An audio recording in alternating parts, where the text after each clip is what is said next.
They actually change the structure, the cellular structure.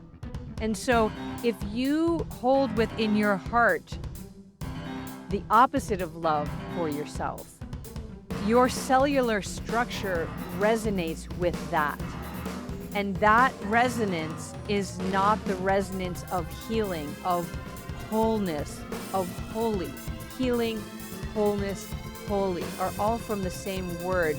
And that means to bring back into wholeness together.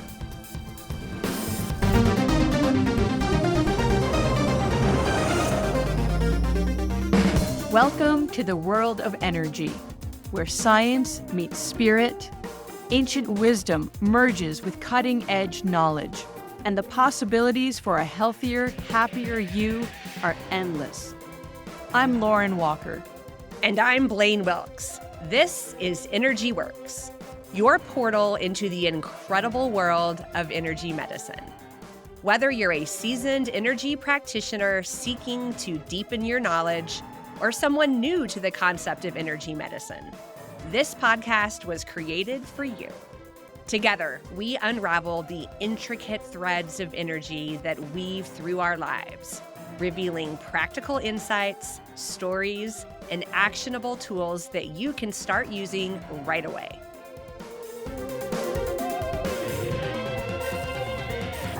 Hi, welcome back to Energy Works. I'm here with Lauren, and the subject for today's podcast is love. And love is it's a fun and touchy subject a little bit. Of course, Lauren and I talk a little bit before the mics go on and think about of all the things that we can say about a given topic based on the energy and what we have learned and what we teach with other people. And we know we just have this short amount of time to talk about a given subject. What do we want to talk about? And the energy of love. I think that's actually a book, Lauren, right? Donna Eden and David Feinstein wrote a book called The Energy of Love or The Energies of Love or something along those lines. So that's our subject for today. And as an energy medicine teacher and as a yoga teacher, I teach about love in various situations. And I'm not talking about romantic love. I'm not talking about finding a partner or your life relationship, dream love. I'm not talking about that at all. I'm really talking about what matters is loving yourself. Because I'm going to say this a couple of times because it's why I want to start this podcast with this, because of all the things that I teach over and over and over again, this could be the one that gets most resistance from women. So I'll say it. You cannot love someone else more than you love yourself. I'll say it one more time so you can just let it sink in. You cannot love someone else more than you love yourself. Everything that we project out onto others can only be projected out by us because we have it within us. And so, reflecting back on the last podcast when we were talking about being how if I am judging someone else, I can only do that because I judge myself. Otherwise, how would it even be possible for me to judge someone else on something that I don't even have within me? I'm not going around judging people on things that I don't know anything about or I've never felt before. That would be impossible. And so it is like that with love. If I cannot love myself or just the smallest amount can love myself, that's all that I can love somebody else, because what I can put out cannot be greater than what I have within. And where women argue with me is with the moms. I mean, the moms are like, oh, Blaine, no. I love my children more than I love myself. And honestly, I've never had children, so I am not in the most appropriate place to debate someone from a real life, current lifetime. I haven't birthed a baby. However, I've had this debate time and time again. And what comes up is conditional love. And so often, yes, we can conditionally love somebody else more than we love ourselves, but that's apples to apples. That is not the same thing. Conditional love is not love. We are not talking about conditional love in this podcast. We're talking about love, love. And it's impossible to give what you don't have. So I will set the stage with that and pass the mic to Lauren. Okay, just a quick, easy baton toss there. We're really just diving in on these few early podcasts on some of the biggest topics of humanity. So I think we'll probably circle back to them a few times over the months and years to come. But love is a really fascinating one to talk about because when I one of the teachings and the biggest teaching that I've received from the teachings that I give is about love and about our ability to heal. Because at the root of it, energy medicine yoga is a practice for healing. And the root of all healing comes from self-love, comes from the ability to love yourself, to bring that energy of what love means into the cells and the energy system of the body so that they can work optimally.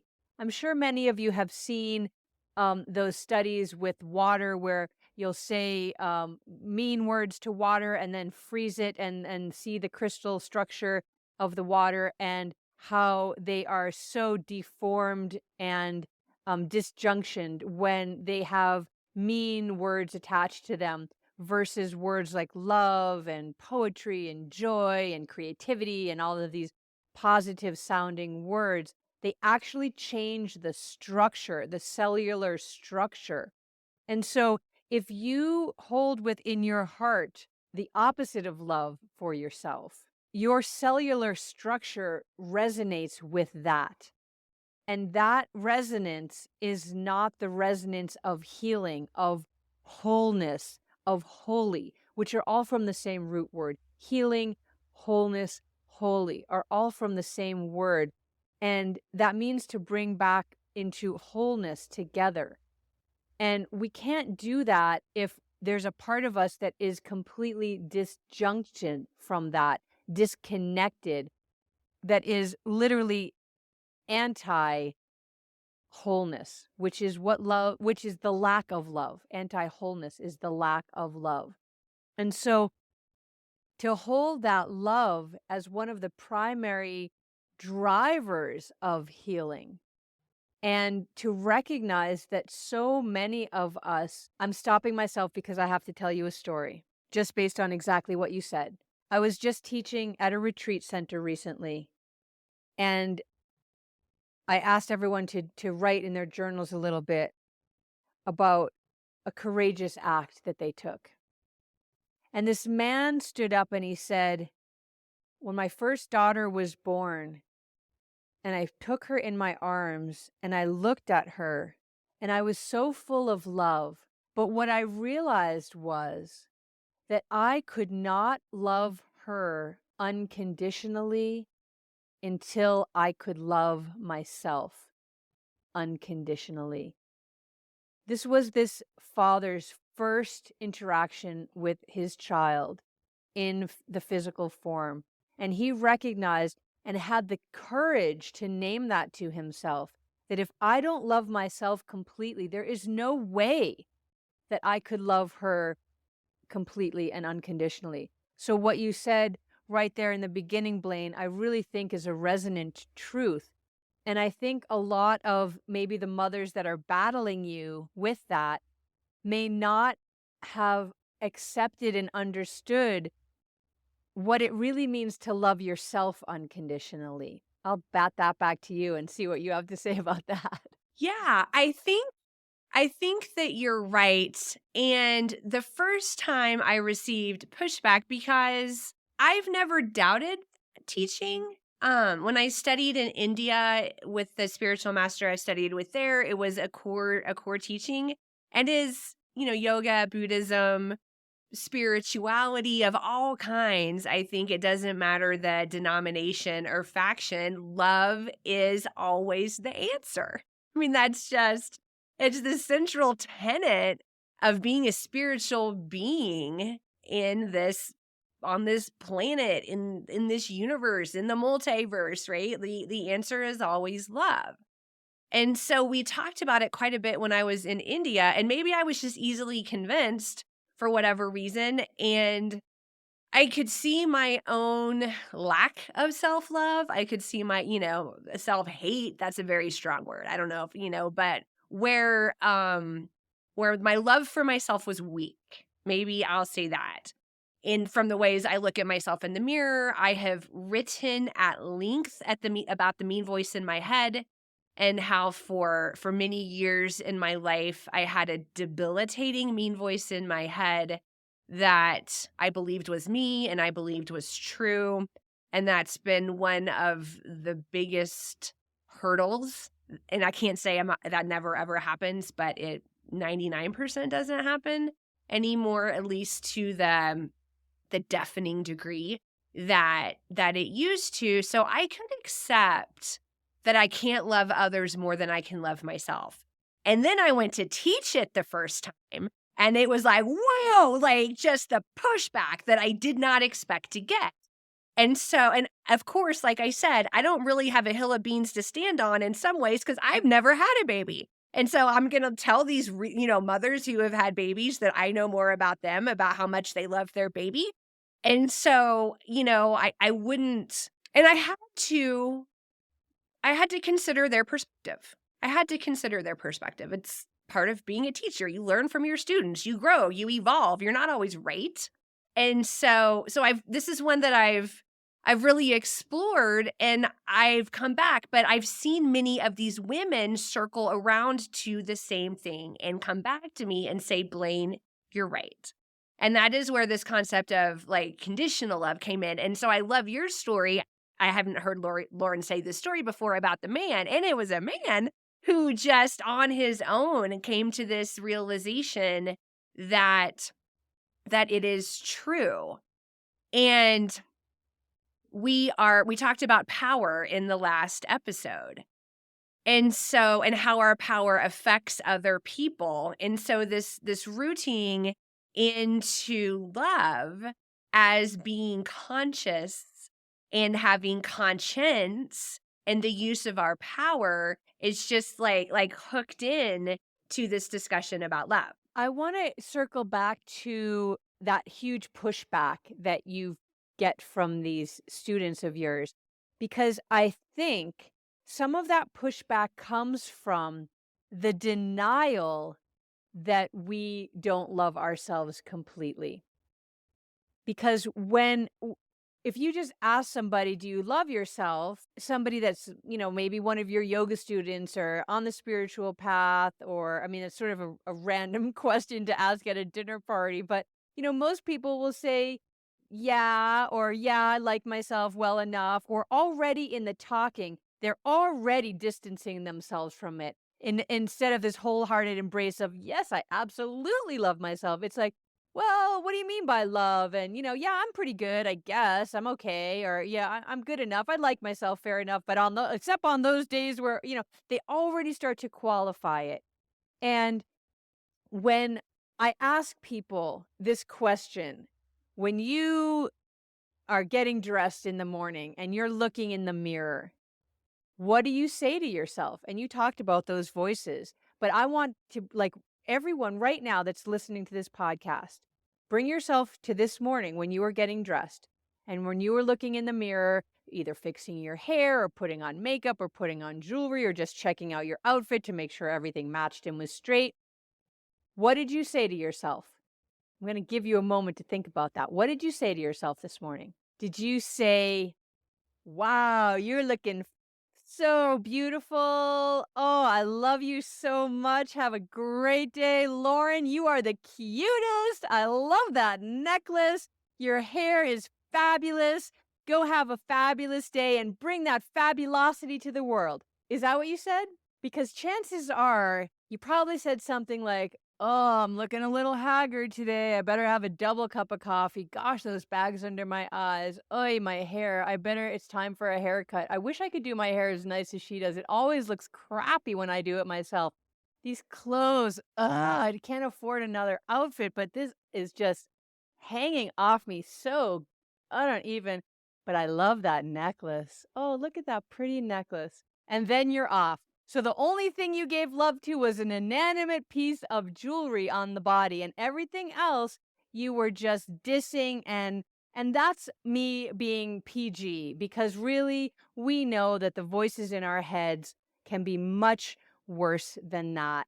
And that is just it's your biggest red flag, but that's just one little indication that you are not loving yourself. If you are saying mean things to yourself, or about yourself to other people.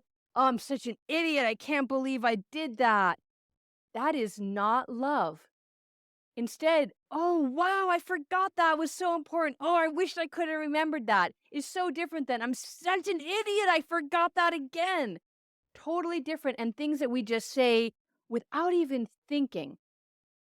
And these are the little hits that we are getting and giving to ourselves over and over again, that is telling every system of the body, not love, not love, not love, not loved. I'm not loved. I'm not loved. I'm not loved. That's what every energy system is healing.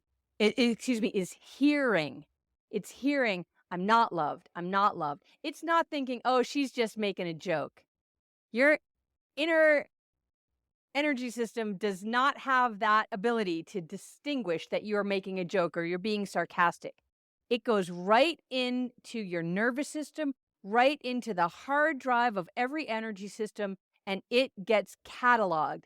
Not loved, not loved, not loved, not loved. That is what your body hears over and over again. And I don't have to tell you, but I will. All the studies that have been done around children, around plants, around animals, that if you consistently tell them negative, bad things about themselves, they do not thrive. They do the opposite of thrive. They shrivel. They So I think what you're saying, Lauren, is we are the plant, we are the animal, we are the kid who is hearing this over and over and over again, just to be crystal clear on, exactly. on where you're going. Yeah, yeah. There's a saying in Buddhism translated that is when you're having a problem with someone else, because, to back it up a little bit, so we're moving into the holiday season. And when students or people in my circle, often people are trying to make changes in their life that they want to make that are not what the other people in the family make, or not that the other, relatives make, or people in their hometown. And so they are now different, right? This gets back into ego. Like they are now different than how they used to be. They are now different from the tribe that raised them. They have become different. And so, of course, we're all just people on a journey. We talked about that in the last podcast, but now it's holiday time. And so they're going back to the family Thanksgiving meal, or, visiting the parents for the week or whatever it is, with some trepidation. And so they'll ask me, because I started doing all that 15 years ago, and I was kind of born that way in some ways in Oklahoma. I was doing things different than my tribe pretty early on. And so, they say, Blaine, what do you do? What do you say? And the answer is love. I love them.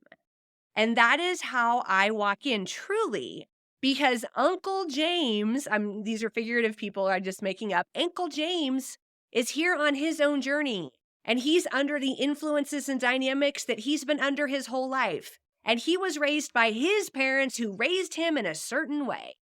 And so if Uncle James doesn't understand why I'm vegan, or why I don't go to the Baptist church, or what my spirituality even means, or what I do for a living, or any of those things, I can just look at him with love.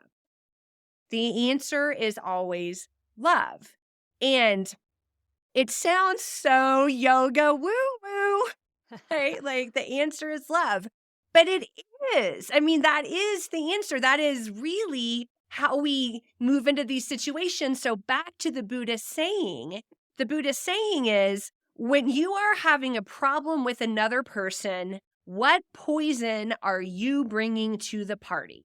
And that poison you're bringing to the party is what is inside you. It's your lack of self love. It's your judging. If you're bringing that to the party, you are feeding whatever the conflict is with that other person. If you love yourself and you are bringing love to the party, that conflict, if it even still exists, is in a whole nother place. You're talking really specifically about that ego separation that we talked about in the last podcast and how we overcome that in ourselves and with our relations, because that lack of self-love, if we don't love ourselves, then we are separated from ourselves. And if we don't love ourselves and we don't love others, then we're also separated from others. So we judge ourselves, we judge others, we don't love ourselves, we don't love others. And we can see how that can come out into the world in really challenging, difficult, negative ways. And I love that you keep saying the answer is love, because it's so simple, and yet, of course, it is the most profound thing. Every spiritual teacher, every spiritual tradition, every pop song on the planet, I mean, it's all about love. Love is the answer. Love is the cure. Love is all there is. I mean, just over and over again. And what I think is important to understand from our perspective on energy works is, how does the energy of love work in the body, in the physiology, in the energy systems of the body? Because we can talk all day long about love, and I can think about, okay, I'm going to love Uncle James, even though he challenges me. I'm going to love him. I'm going to love myself. I'm going to look in the mirror tomorrow morning and I'm going to say, Lauren, I love you. You're amazing. Have a great day. And that will actually go a long way towards helping me to love myself, and then by extension, being able to love others, even differentiated from myself, even differing opinions from myself. But we want to talk about the actual energy of love and how we can use energy techniques to help ourselves love ourselves more. Because there's one thing to talk into a mirror and say, I love myself, and to put sticky notes around the house. But does that have a measurable effect on my self-love? Does that change my self-love physiology? Blaine, does it? And if it doesn't, what can you help me to do to actually work with the energy of love that needs support in my body? Yeah, it's a great point because we have triggers, right? We have deeply embedded triggers and we have energetic patterns. Our trigger is just a little switch we have that is a little indicator of a pattern. We have these deep energetic patterns and then they get triggered and the old thing comes up and the old feelings come up, and we all know this happens. We're humans. We have energy patterns. So the way we override, interrupt, choose your word is we do a hug, and you can think of it as a self hug. In energy medicine and energy medicine yoga, we call this cradling the baby. You can guess who the baby is when you come into this situation for yourself. And what we're doing with our hands is we're holding some powerful points on the body to bring them into balance and relationship with each other. And these points have everything to do with self-love. So we're going to give ourselves a self hug. So take one hand, it doesn't matter which one, and wrap it across your rib cage and just hook your fingers on the side of the rib cage on the other side of my body. So I have my right hand, I'm reaching across under my breast, across my rib cage to the left side of my body, and my fingers just touch where they touch.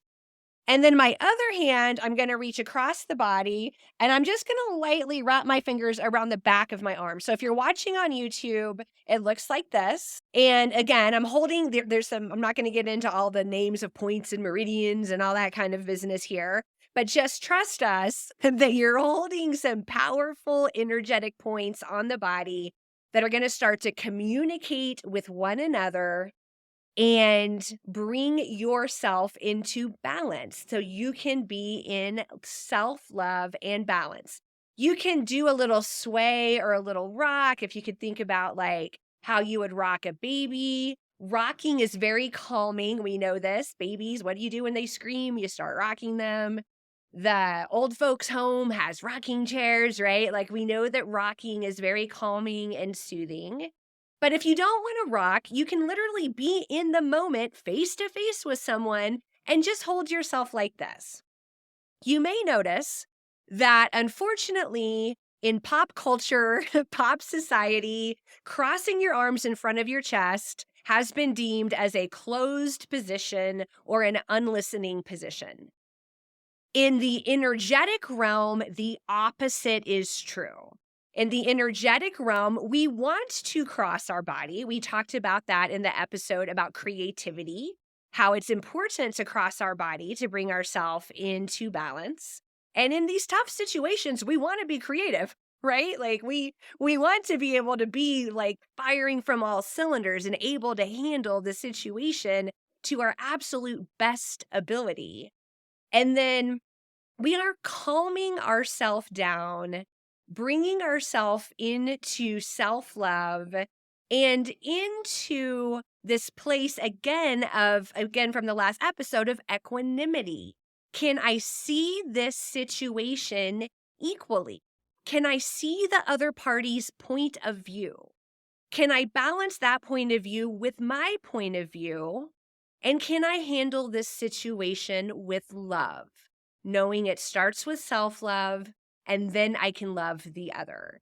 And so, again, these very powerful, but very simple, energetic techniques, tricks, whatever you want to call them. I bet even if you're doing it with us right now, you feel some calming and some balance coming over your body. So you cannot do this while you're driving.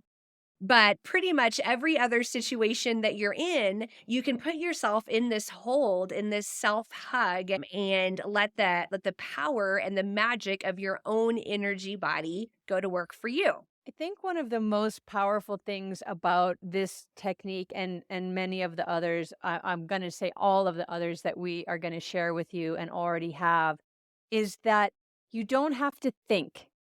Because what is at issue often is we want to think ourselves out of a situation. We want to decide ourselves out of a situation. But your energy and your energy bodies and the energy systems that run you are beyond the thinking mind. And so doing these holds that we're doing right now, this one specifically, it is activating systems in my body that allow me and encourage me to love myself. That's it. Period. End of story. That's what this is doing. And it's also allowing me to come out of my idea of separation, my idea that I have to be forceful in this situation. It's calming down that trigger response and allowing me to come back into, like Blaine said, into that equanimity and that balance and that loving of myself. This is all just what is happening. That is what those points are designed to do. That is what is happening. You don't have to write a journal entry about it or figure out, what's going on. You just have to do this hold. And all of these techniques speak in the language of energy to your energy bodies. And that is how energy works. That's a great way to end today, Lauren. That was a really fun episode on love. We love you. We're so happy that you're here, and we'll see you on the next episode of Energy Works. Alrighty, energy fans, that's a wrap on another positively charged episode of Energy Works. Lauren, this is the part where we get to use our energy puns. It's been electrifying, hasn't it, Blaine? We hope you've enjoyed it as much as we have. If you're feeling amped up and you want to keep your energy flowing, be sure to hit that subscribe button on your favorite podcast platform. And we'd love to hear from you, so please take a moment to leave us a review. Your feedback helps us continue to deliver content that resonates, so light up our inbox. And spark a conversation with your friends to tell them about us. And we'll see you next time on Energy Works.